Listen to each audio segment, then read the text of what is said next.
Big patch dropping today, a level rework, and a bunch of balance changes and other changes to the game.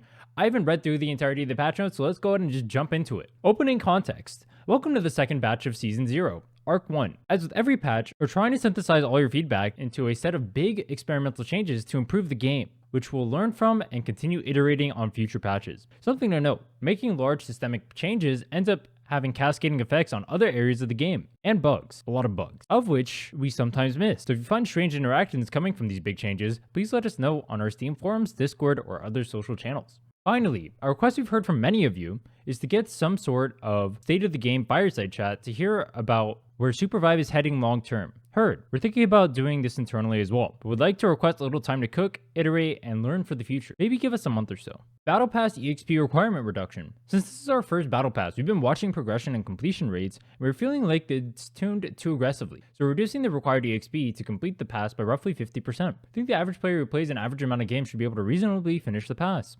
Simultaneously, we've been mapping out our patch cadence and realized we miscalibrated when the Battle Pass ending patch would land. So we need to bring it, this is a significant buff, i.e. easier to complete the Battle Pass, but we're being transparent that it is also coming with one less week. Overall, it should take half the time to complete the Season 0 Arc 1 Battle Pass than before.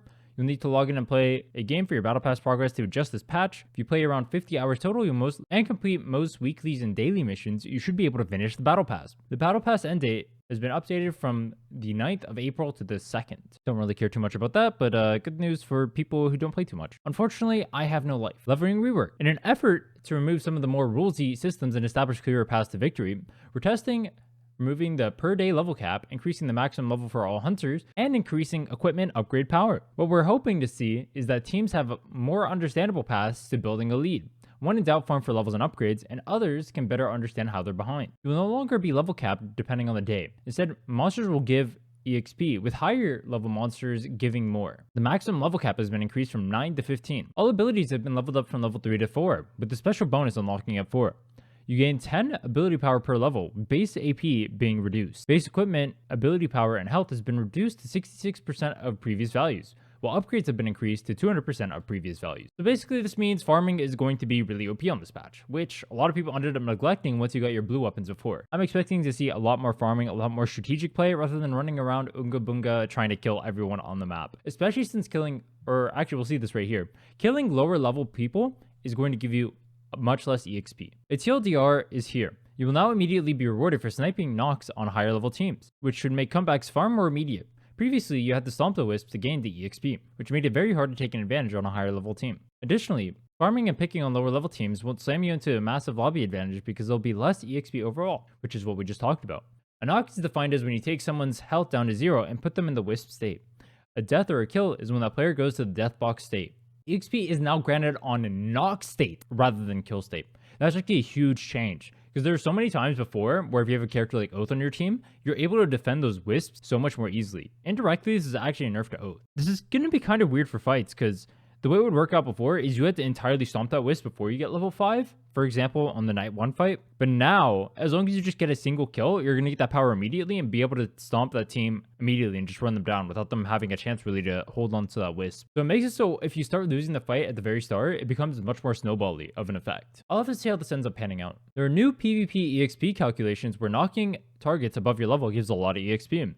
Scaling down to very little EXP for knocking targets below your level. So try to pick that juicy high level target for a comeback. Repeated knocks on the same victim diminished by 50% each time. Is this throughout the entire game, or is this just like within a small period of time? Because I think that matters a lot. Because if you're killing a team and then they revive and then you kill that team again and you just get 50% less for that, that'd be kind of weird. If this is like a small period of time, like a 30-second window or something like that, that makes sense. I don't want people being able to just farm like a wisp that keeps getting up or something for EXP. That'd be really cringe. Minion is a PvE. With the higher weight being placed on PvE farming, we're making these guys a little easier to farm and solo. Base stats and rewards. Minions now spawn between level 6 and 15. Rewards and gameplay adjusted appropriately.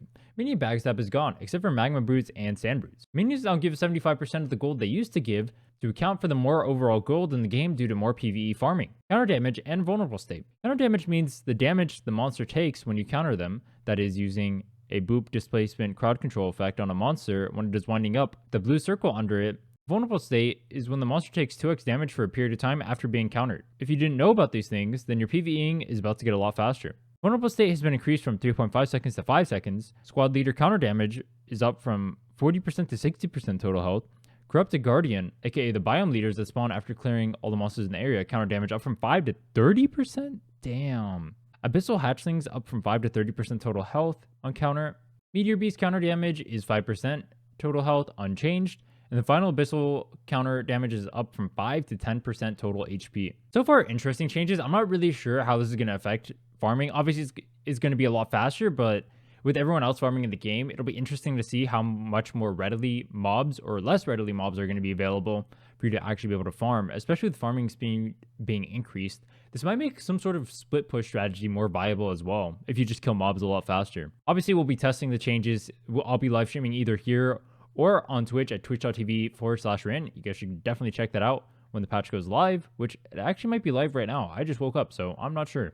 EXP Meteor Soul. Level 14 and 15 now granted ability points, so you can take all your abilities to level 4. If you acquire an EXP Meteor Soul at level 15, you instantly gain 1 ability point. If you acquire EXP Meteor Soul at level 15, you instantly gain 2 ability points. I don't understand how this works. The level cap is 15 anyway, right? So is this just saying that you gain an extra ability point if you hit that level and you have the EXP Soul?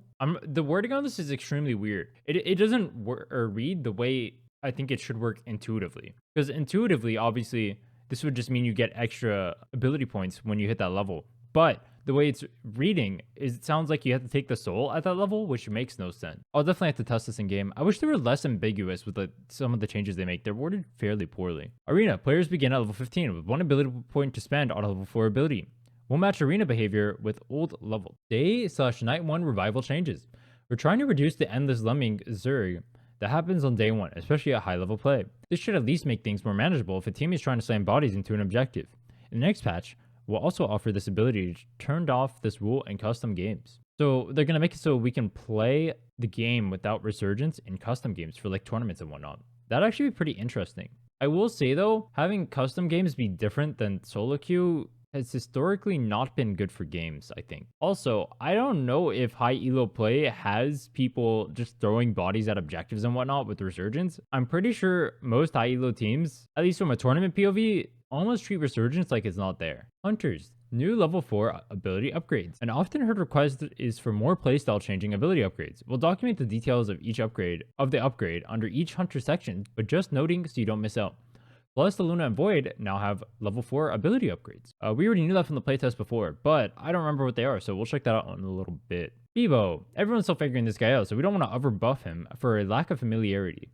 They increased his base HP by a little bit, plus 50. They increased his bomb damage by 10% at all levels. The Fire's Eve damage over time now deals lethal damage, and the spell is no longer cast when leveled up. Okay. Tong Cart is no longer instantly destroyed when a spell is cast near terrain, and the general cart behavior should be somewhat smoother. Cool. I want Brall to feel like an exciting skill-expressive hunter. These changes are targeted towards shifting away from the LM Brall and reducing his oppressive mobility. Historically, some of the worst feelings playing against the Brall have come from him being able to repeatedly get value out of his LMB without a whole lot of intentionality. Swoosh, swoosh, swoosh. Dude, they don't even know their own meme. It's shink, shink, shink, shink, shink. That's literally the sound it makes. With this set of changes, we're looking to introduce more mechanical skill expression in both playing as and playing against cases. Brawls will have to aim and track their targets better, whereas opponents will have more opportunity to use their movement options and dodge and weave. Cool. So Caldara, aka is LMB, and his passive. Overall hitbox width reduced by 20%. Again, dang. Sweet spot damage now applies to the entire edge of the hitbox has been changed actually to apply to the center tip of the hitbox. They actually went through with these changes. Interesting. Bonus damage from the 3rd and 4th consecutive LMB have been removed. Previously, LMB was giving bonus damage for every swing after the 2nd. And empowered attack speed has gone from 100 to 0. Oh my god. Volcanic Rebuke no longer resets on Wisp execution. So they got rid of the 25% reduction if you kill a Wisp, which honestly probably doesn't change up too much because in that scenario, you're getting your ults back from hitting an RMB anyway. And Flame Step, which is Shift, no longer refunds all current charges when one charge comes off cooldown. New cooldown per charge, 10-6-6-6. I said this for the last set of changes, but this set of changes especially sounds like they just wanted this character completely removed from the game because he's dominated the game the entire time it's been out. It'll be really interesting to see what a meta is like without Brawl. We kind of had that in tournament metas actually, and it opened up for a decent amount of character variety. We see like most characters played inside the tournaments. This character might actually suck now. Well, it looks like the Brawl abusers are going to be losing their elo. How tragic. Celeste. These changes were intended to sharpen Celeste's role as a space controller on top of giving her more sandbox tools where she can really affect the shape of the battlefield. For Celeste mains out there that specifically like the duel, these R&B changes are intended to provide more mechanical interest and options. 2. Frozen Barricade. Celeste can reactivate the Frozen Barricade to freeze it in place, lasts for 6 seconds when stopped, plus 500 wall health at all levels. Cast time decreased by 0.25 seconds. That sounds kind of broken. Cryosphere R&B now does between 30 to 150% damage based on distance traveled. Slows between 40 to 10% based on how close the target is. So it slows much more closer up, but it deals less damage. And then it does a lot more damage further away, but it slows less. Interesting. Gates level 4 upgrade now creates ice shards under Celeste when she dashes over Abyss. Repeatedly doing this over the Abyss will reduce the time of ice islands. This resets if Celeste hasn't dashed over the Abyss in at least 20 seconds. This sounds terrible. These other two sound OP. This character is going to be S tier. I don't like that. I think Celeste is a toxic ass character. I don't want to see her be meta.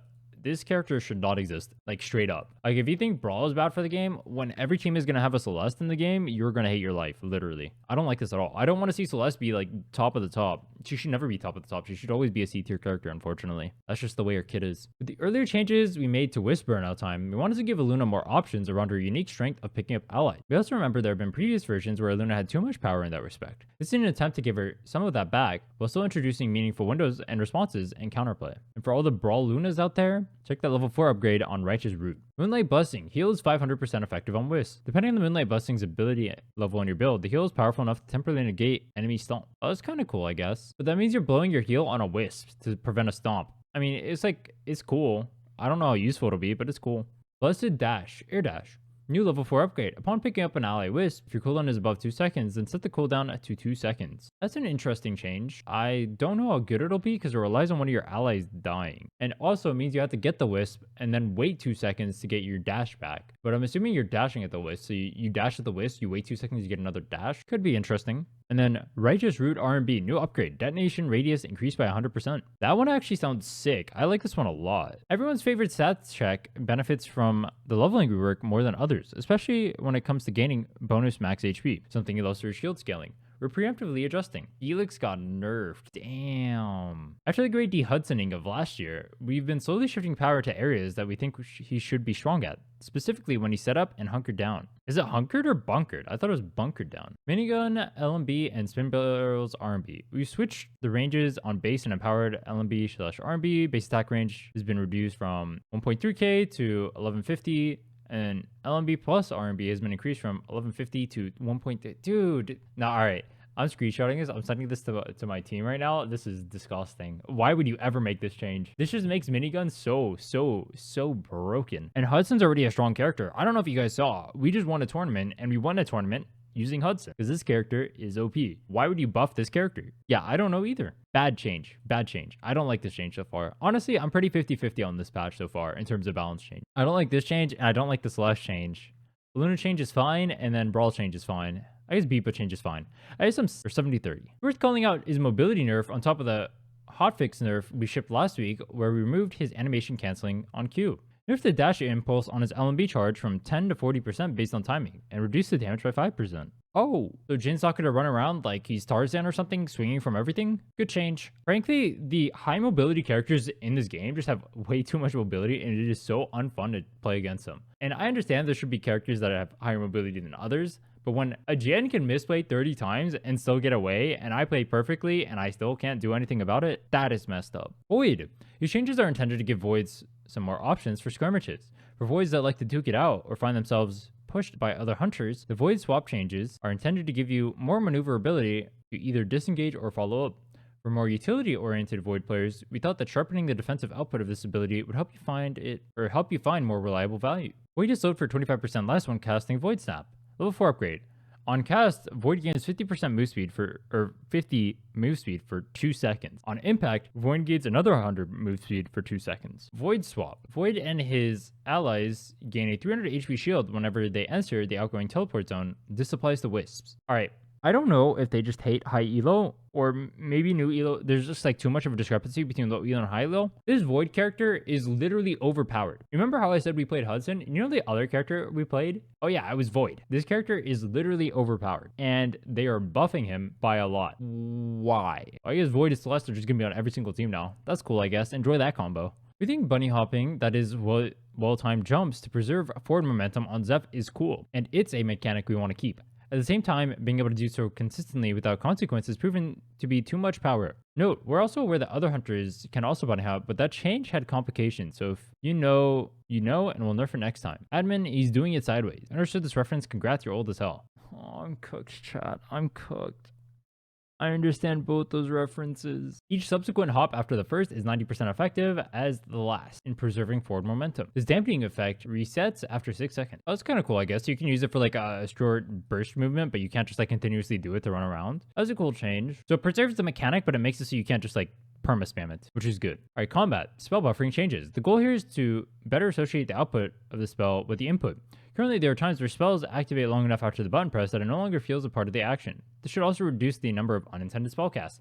There are so many times where you press a button and you get CC'd, and after the TC ends, the button just comes out even though you don't want to press it anymore. Like you try to buffer a Brall ult on a CC, and it just doesn't work, and it comes out after the CC, and you just lose your ult. Which like, well, you're playing Brall, so you deserve it, but it happens on other characters too, like with dashes and whatnot. So I like this change. Ability buffering means when you press a button, you can't fire an ability for some reason, i.e. you're CC'd, or there's an overriding input. The game will preserve that intent for a little bit and try to keep firing the ability. Lower the default buffer window from 0.3 to 0.2. Unironically, so they should just give us a slider where we can adjust how long the buffer window is. Mana. We're asking you to fight a lot these days, which is resulting in a lot of sad third, fourth, fifth partying shenanigans. So we're trying to even the playing field for fight winning team. Your mana is refilled upon knocking an enemy hunter. Wait, why do we even have mana items if you can just kill someone and get it all back? This is literally a buff to any character who has mana problems. So Oath gets buffed from this. Ghost, Brawl, Myth, mana refilled upon knocking a hunter. I don't think I like that. All right, new powers are coming in the game. Beebo's boombox plays otherworldly music to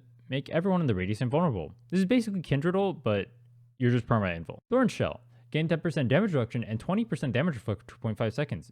Additionally, on activation, gain a short burst, 0.3 seconds of 75% damage reflect. This thing sounds broken. If you think about it, even without the burst, it's just 20% damage reflect and 10% DR, which is pretty good.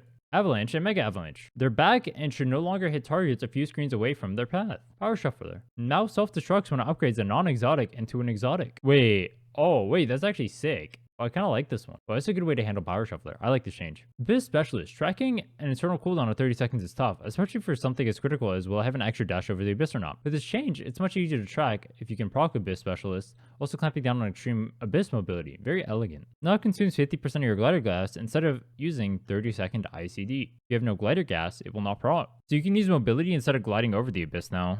Ooh, but that kind of brings its super spammy nature back. Well, not quite. It's not quite as bad. Does this mean you can use Abyss Specialist twice to get over the Abyss? Like your mobility skill twice? Ooh, this will be interesting to play around with. I'm curious. I'm curious to see the kind of plays you can make with Abyss Specialist now. This is interesting. Fate's Rewinder now only restores 50% of your previous HP instead of all of it. Holy. Behaste. Replicator. Cooldown increase from 90 to 5 minutes. Behaste. Magnetic Vacuum.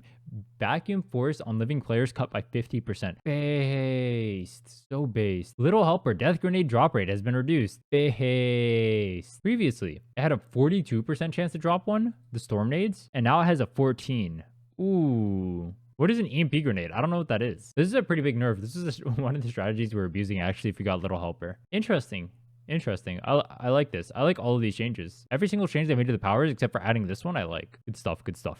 I will say though, now the underrated exotics are going to be pretty OP, but at least they nerfed like the super top of the top, like Power Shuffler, Fate Rewinder, Replicator. All these needed big nerfs, and these are big nerfs. Those are great nerfs. We love them. Consumables, Gnarled Heart. Increased the price from 75k to 112k. So previously, the only real way you got a Gnarled Heart was from using Replicator. But with Replicator giga nerfed, I don't know how they expect us to get this off realistically now. I guess they think that people are going to be farming more, which means more gold in the game.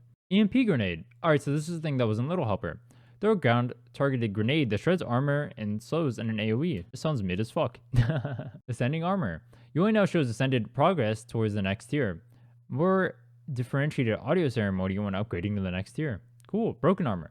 Reverts to the previous broken armor texture to differentiate more from red armor. I don't know what that means, but I'm assuming it's not just going to be red anymore, which is cool because before it was kind of hard to tell if you had red armor or broken armor. If it was broken, so good change. Global shop. The goal is to keep up with Supervive's movement and combat pace and to make shopping a viable action more often. Drop duration lowered to 10 seconds at all times during the match. Previously it was 20 seconds in the early mid game and 10 seconds at end game. Power prices in the global shop have been increased from 2.5k/5k/10k to 20k. Oh, to that for tier 1, 2, 3 and exotics. So exotics are up by 5k, tier 3s are up by 7k, tier 2s are up by 3k, and then tier 1s, I don't even remember seeing those in the shop. I probably just tuned them out. Soulbound scroll price increased from 2k to 5k. That's good because we were abusing the hell out of those, and those should be very costly for you to get because they're so powerful. That's great. Academy. A nerf to all your yim yams who are looting in the academy, reading all the books and teleporting out. The academy anomaly.